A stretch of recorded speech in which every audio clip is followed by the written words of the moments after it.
Welcome to Tales of Inner Peace, a quiet corner where timeless stories gently remind us how to live with more calm, clarity, and grace. Now, let us begin today's story. Once upon a time, in a quiet village nestled among rolling green hills, lived a young man named Hero. From the outside, his life seemed ordinary, peaceful, even.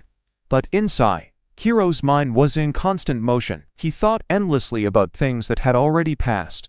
He worried about things that hadn't happened yet. Questions, doubts, fears, they all crowded his thoughts. His mind was a never-ending storm of no's. No matter how beautiful the day, Hero could not enjoy it. No matter how still the evening, his mind remained unsettled. He tried to meditate, to read, to distract himself, but peace always escaped him. One evening, as he sat alone beneath a tree, Hero overheard a traveler speak of a Zen master who lived far away, high atop a distant mountain. This master, they said, held the secret to true inner peace. For the first time in many years, Hero felt a spark of hope. He knew that if he wanted clarity, he would have to go on a journey not just across the land, but deep within himself. And so, with a restless heart but a determined spirit, Hero set out to find the master. And perhaps, in doing so, to finally find peace. After days of walking through forests, across rivers, and over quiet hills, Hero finally reached the foot of the mountain. The air was thinner there, cooler, and it carried a strange stillness, as if even the wind knew to be quiet. Climbing higher, Hero began to feel the weight of his thoughts even more heavily. Every step forward seemed to stir up memories, questions, and doubts. Will this really help me? What if I am chasing something that does not exist? But something deeper kept him going, a quiet voice beneath the nose, urging him not to turn back. At long last, Hero reached the summit. There, sitting beneath an old tree in complete stillness, was the Zen master. His eyes were closed, his breath was calm. He looked as if he had become part of the mountain itself. Hero bowed low and said with quiet urgency, "Master, my mind is restless, I think too much. I worry too much, I cannot find peace.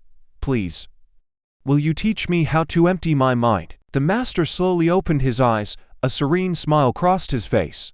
He nodded gently and said, "You wish to empty your mind? Very well. Come with me." He led Hero into a small garden with a large stone basin filled to the brim with clear water. In his hand, the master held a small ladle and a smaller empty bowl. He turned to Hero and said, "Your task is simple, empty the basin. Transfer all the water from here into this bowl, but you must not spill a single drop." Hero looked at the basin, then at the tiny bowl. His brow furrowed. The task seemed impossible, but without question, he accepted. And so he began. Hero looked at the stone basin. It was wide and heavy, filled with water all the way to the top. He held the ladle, small and light, and beside him stood the little empty bowl. The task seemed clear. Move the water without spilling a single drop. With careful hands, Hero dipped the ladle into the water, gently lifted it, and poured it into the small bowl, then again, and again. But quickly, the bowl filled up. Hero paused. He had no choice but to pour the water somewhere else and return to the task. Again, he scooped, again, he poured. Time passed slowly.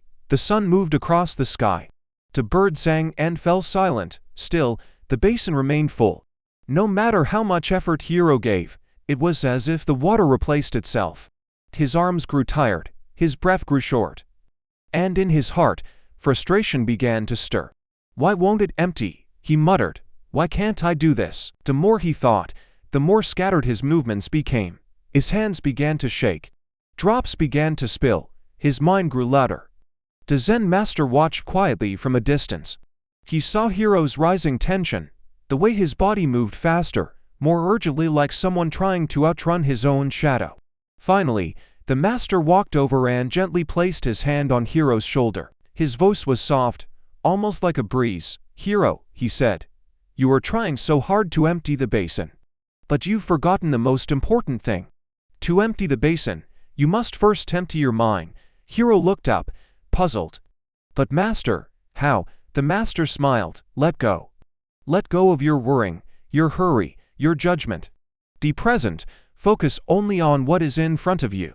One scoop, one breath, one moment at a time. that is the way. And in that quiet pause, Hiro understood something he had never understood before. Standing beside the stone basin, Hiro looked into the clear water. He took a long, steady breath and another. This time, he didn't rush to scoop or pour. Instead, he allowed himself to feel the weight of the ladle in his hand. He noticed the way sunlight reflected gently on the surface of the water. He listened to the soft sound of each drop falling into the bowl. Something within him began to slow down. There were no more thoughts of finishing quickly, no more worries about failure. Just this, one scoop, and one breath, at a time. Without realizing it, Hiro had entered a state of flow where action and awareness became one. His movements were no longer filled with tension, but grace. His heart no longer raced, instead, it moved with the rhythm of the task. And then, something remarkable began to happen. The water, which once felt endless, began to lessen.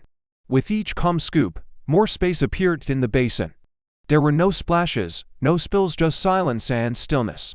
Finally, Hiro poured the last drop into the bowl.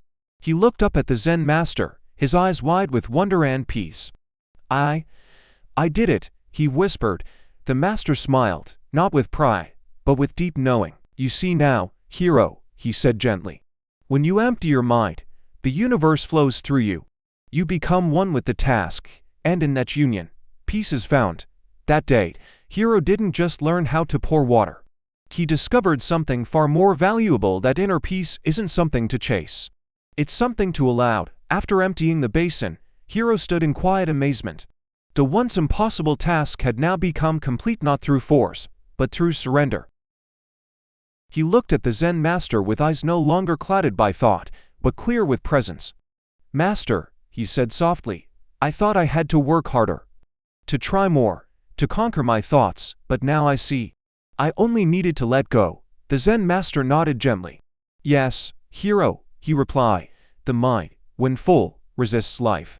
It holds on to the past, worries about the future, and fears what it cannot control, but when the mind becomes still, like calm water, everything becomes clear. He paused for a moment, letting the silence speak its own wisdom. When your mind is empty, it is not empty like a void. It is empty like the sky, vast, open, and ready to receive. It is in that openness that peace arrives, not as something you earn, but something you return to. Those words sank into Hiro's heart, like seeds falling into fertile soil. And from that day forward, Hiro did not stop thinking completely, nor did he become a perfect monk. But he lived differently. Each morning, he paused before beginning his day. He would close his eyes, breathe deeply, and remind himself, empty your mind. Be here, now, let go, and the rest would follow. He still had thoughts, of course. The world still brought challenges, noise, and emotion. But within it all, Hiro had found a space of stillness, a quiet center that could not be shaken. And that, more than any lesson, was his greatest treasure. As Hiro continued to scoop water, something subtle yet profound began to happen. Each movement was no longer a task, it became a meditation. Each ladle of water, once heavy with effort, now felt weightless in his hand. His mind, once crowded with noise, now felt spacious and still. He wasn't counting how many scoops were left. He wasn't watching the basin anxiously. Instead, he was simply present with the sound of the breeze, the gentle motion of the ladle, and the quiet rhythm of his breath. And then, the final drop, Hiro poured the last ladle of water into the small bowl and looked up. The basin, once so full, so daunting, was now empty. For a moment, there was only silence. Not the kind of silence that feels hollow or uncertain, but the kind that wraps around you like a soft blanket, peaceful, whole, complete. The Zen master stepped forward, his eyes filled with warmth.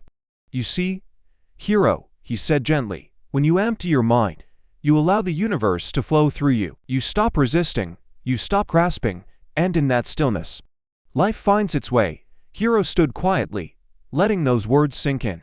He had not only emptied the basin, he had emptied himself of the struggle, of the fear, of the endless thoughts that had weighed him down for so long. He realized something beautiful that day.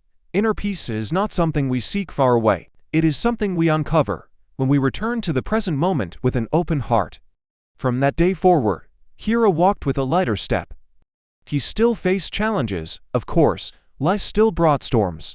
But now, he carried the calm of the mountain within him, always there, always waiting, beneath the surface. Hiro stood in the peaceful courtyard, weary from hours of scooping water.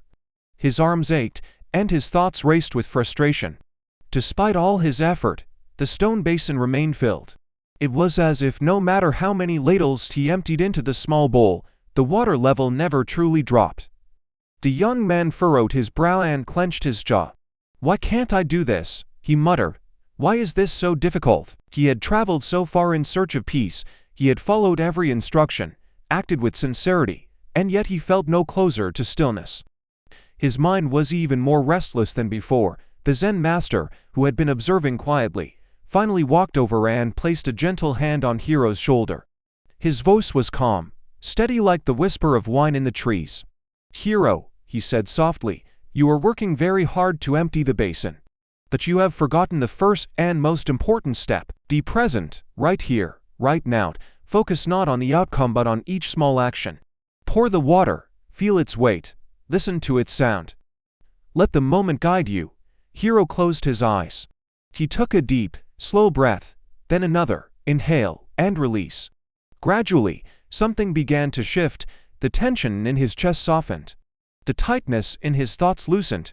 He lifted the ladle again, but this time, he moved with calm, not urgency. Hiro looked at the master, confused. "What step, master?" "I've been scooping water this whole time," the master smiled. "Before you can empty the basin, you must first empty your mind." Those words echoed in Hiro's heart. "Empty your mind. But how, master?" he said, his voice low. "How do I do that?" The master's eyes were kind. "Let go," he replied. "Let go of your frustration. Let go of the need to succeed. Release your expectations, your impatience, your fear." He listened to the water as it trickled. He noticed the gentle splash in the bowl. He wasn't thinking about finishing the task. He wasn't trying to control the result. He was simply being. With each movement, his breath stayed steady. With each scoop, his heart grew still, and as his mind became lighter, the basin began to empty, slowly, quietly, effortlessly. It was not the force of effort that made progress possible but the softness of surrender. The master watched with quiet approval. He knew Hiro was beginning to understand. True peace is not something to achieve. It is something we return to once we learn to let go.